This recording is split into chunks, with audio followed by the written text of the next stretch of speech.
చక్కెర చలిమిడి అండి. ఈ విధంగా చేయండి. మీరు కొత్తగా చేస్తున్నా కానీ వంట రాని వాళ్ళు కూడా ఈ విధంగా చేశారంటే ఈ టిప్స్ ఫాలో అవుతూ పర్ఫెక్ట్గా చేయగలుగుతారు. చాలా సాఫ్ట్గా చాలా బాగా వస్తుంది. ఎక్కువ రోజులు కూడా నిల్వ ఉంటుంది. ముందుగా ఇక్కడ నేను 1 కప్పు బియ్యం తీసుకున్నాను. ఇవి ఎప్పుడు రా రైస్ తీసుకోవాలి, లేదా పంట బియ్యం అయితే కొత్త బియ్యం తీసుకోవాలండి. పాత బియ్యం తీసుకోవద్దు. అలాగే స్టీమ్డ్ బియ్యం తీసుకోవద్దు. తీసుకొని ఒక 2-3 సార్లు మంచిగా కడుక్కోవాలి. కడుక్కున్న తర్వాత నీళ్లు వేసుకొని నేనైతే ఒక ఓవర్ నైట్ నానబెట్టానండి.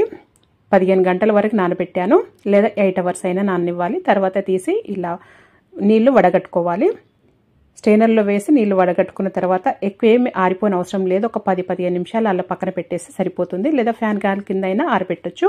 మొత్తం తడి ఆరిపోకుండా చూసుకోవాలి బియ్యాన్ని. ఇప్పుడు మిక్సీ జార్లో వేసుకొని మిక్సీ పట్టుకోవాలి. ఇలా మిక్సీ పట్టుకొని జల్లించుకోవాలి పిండిని.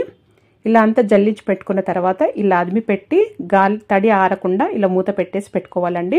ఇప్పుడు పొయ్యి పైన ఒక కడాయి పెట్టుకొని ఒక 2 టీ స్పూన్ల నెయ్యి వేసుకొని ఎండు కొబ్బరి ముక్కలు వేసుకొని వేయించుకోవాలి. ఇవి మంచిగా వేగిన తర్వాత ఒక 1 టీ స్పూన్ గసగసాలు వేసుకొని వేయించుకోవాలి. ఈ 2 వేయించుకొని పక్కన తీసి పెట్టుకోవాలి. పొయ్యి పైన మందపాటి కడాయి పెట్టుకొని ఒక 1/2 కప్పు చక్కెర వేసుకొని ఒక 1/2 కప్పు వరకు నీళ్ళు వేసుకోవాలండి. వేసుకొని పాకం పట్టుకోవాలి.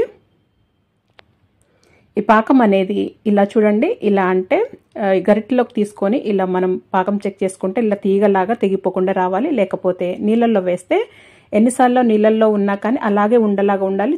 చేయిలోకి తీసుకుంటే సాఫ్ట్ బాల్ లాగా ఉండాలి.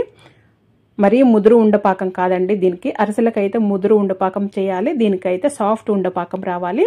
ఇప్పుడు దీంట్లో ఒక 1/2 టీ స్పూన్ వరకు ఇలాచి పౌడర్ వేసుకొని మనము ప్రిపేర్ చేసి పెట్టుకున్న తడి పిండి వేసుకోవాలి. తడి బియ్య పిండి కొద్దిగా వేసుకుంటూ కలుపుకోవాలి.